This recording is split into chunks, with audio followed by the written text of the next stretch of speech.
আমরা কিভাবে জেনে শুনে শেখ হাসিনাকে মৃত্যুর মুখে ঠেলে দিতে পারি? এই প্রশ্ন করেছেন বাংলাদেশে নিযুক্ত ভারতের সাবেক হাইকমিশনার পিনাক রঞ্জন চক্রবর্তী। ভারতের আরেকজন বিশ্ববিদ্যালয়ের শিক্ষক বলছেন যে শেখ হাসিনাকে ফেরত দেয়া মানে ভারত বিরোধী শক্তিকে বৈধতা দেয়া। আর শ্রী রাধা দত্ত, বিশ্লেষক ভারতের, তিনি বলছেন যে ভারত একটা জটিল সংকটের মধ্যে পড়ল। দর্শক, এই কথাগুলো শেখ হাসিনার বিরুদ্ধে যে দণ্ড দেয়া হলো তার ফলে যেই পরিস্থিতি, সেই পরিস্থিতির প্রেক্ষিতে আল জাজিরা ভারতের বিভিন্ন জনের সঙ্গে কথা বলে এই রিপোর্টটি করেছে। সত্যি একটা কঠিন পরিস্থিতি বা চাপের মধ্যে পড়ল ভারত। আগে একবার আশ্রয় দিয়ে এখন দণ্ড হবার পর যদি দণ্ডিত ব্যক্তিকে ভারত তার দেশে রাখে, তাহলে কূটনৈতিক পরিস্থিতি যে আরো সংকটের মধ্যে পড়বে, এটাকে যে কোনোভাবেই আর ধামাচাপা দেয়া বা ছাই চাপা দেয়া সেটা যে সম্ভব না, এটা কিন্তু সবাই বুঝতে পারছেন বলেই এখন শেখ হাসিনাকে নিয়ে কি করবে ভারত, তার উপরে একটা লম্বা বিশ্লেষণধর্মী রিপোর্ট করেছে আল জাজিরা। আসলে যেমন অনেকে বলছেন যে ভারত যদি হাসিনাকে ক্রমাগত আশ্রয় দিয়ে যায়, তাহলে তা হবে অত্যন্ত অবন্ধুসুলভ পদক্ষেপ এবং ন্যায় বিচারের প্রতি অসম্মান। এই কথাটাও কিন্তু ভারতের বিভিন্ন পক্ষ বলতে শুরু করেছে। আবার যেমন ধরেন, ওই জওহরলাল নেহরু বিশ্ববিদ্যালয়ের অধ্যাপক সঞ্জয় ভরদ্বাজ বলছেন, ভারত এই ঘটনাকে অর্থাৎ হাসিনার মামলাকে বাংলাদেশের ক্ষমতাসীন রাজনৈতিক শক্তিগুলোর রাজনৈতিক প্রতিশোধ হিসাবে দেখছে। তারা মনে করছে এটা প্রতিশোধ নেওয়া হচ্ছে। ধরভজ আল জাজিরাকে বলছে, নয়াদিল্লি মনে করে বর্তমানে বাংলাদেশে ভারত বিরোধী শক্তি ক্ষমতায় আছে। ইউনূস প্রায়ই ভারতের সমালোচনা করেন। হাসিনাকে পদত্যাগে বাধ্য করা বিক্ষোভ আন্দোলনের নেতা এবং অংশগ্রহণকারীরাও প্রায়ই সাবেক প্রধানমন্ত্রীকে সমর্থন দেওয়ার জন্য নয়াদিল্লিকে দায়ী করেন।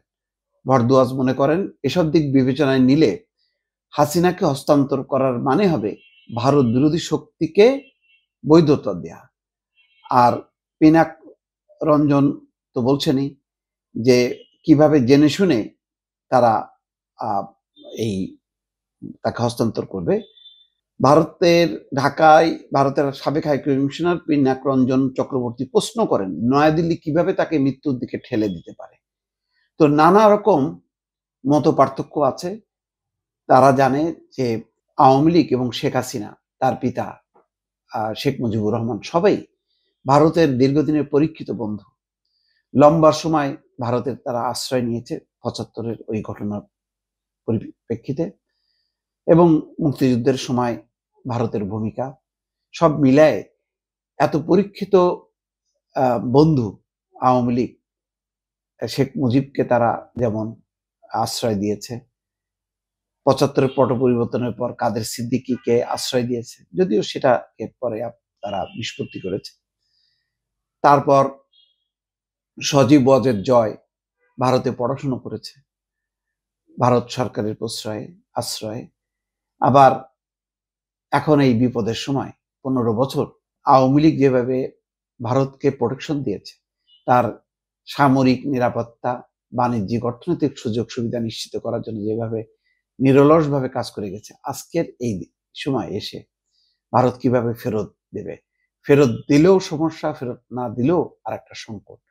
এই সংকটের কারণে এখন ভারত কিন্তু মুখ খুলে কিছু বলতে পারছে না। তারা এই ব্যাপারে এখন অনেকটাই কূটনৈতিক ছলাকলা বা কৌশলের মধ্যে দিয়ে এগোচ্ছে। বাংলাদেশ আজকালের মধ্যেই আনুষ্ঠানিকভাবে আবার চাইবে, চাওয়ার পর তাদের প্রতিক্রিয়া কি হয় সেটা নিশ্চয়ই দেখার বিষয়। পিনাক চক্রবর্তী বলছেন, এই সরকারের অধীনে দ্বিপক্ষীয় সম্পর্কের টানাপোড়েন থেকে যাবে। বুঝে গেছে তারা, কারণ তারা বারবার বলতে থাকবে ভারত আমাদের কাছে হাসিনাকে ফেরত দিচ্ছে না। পিনাক চক্রবর্তী মনে করেন, আগামী বছরের ফেব্রুয়ারিতে বাংলাদেশে অনুষ্ঠেয় নির্বাচনের মধ্য দিয়ে নতুন সূচনা হতে পারে। যদিও নির্বাচনে হাসিনা নেতৃত্বাধীন আওয়ামী লীগকে অংশগ্রহণের সুযোগ দেওয়া হচ্ছে না। বড় বিরোধী দল বিএনপি সহ অন্যান্য বড় রাজনৈতিক শক্তি ভারতের সমালোচক। তবুও নির্বাচিত প্রশাসনের সঙ্গে কাজ করাটা ভারতের জন্য স্বস্তির হবে। Shri Radha Dutta global university Jindal global ইউনিভার্সিটির দক্ষিণ এশিয়া বিষয়ক বিশেষজ্ঞ শ্রী রাধা দত্ত বলেছেন, হাসিনার বিষয়ে ভারত জটিলতার মধ্যে পড়েছে, কিন্তু বাংলাদেশে তার প্রতি জনগণের ক্ষোভকে তারা উপেক্ষা করতে পারে না। তার মানে শেখ হাসিনা আওয়ামী লীগের প্রতি যে ক্ষোভ, এটাও যেমন উপেক্ষা করা যাবে না, আবার তাকে ফেরত দেওয়াটাও অত সহজ হবে না। সব মিলে একটা জটিল পরিস্থিতির মধ্যে পড়ছে ভারত। হয়তো এরকম পরিস্থিতির মধ্যে মানে নিকট অতীতে ভারত কখনো পড়েনি। দর্শক।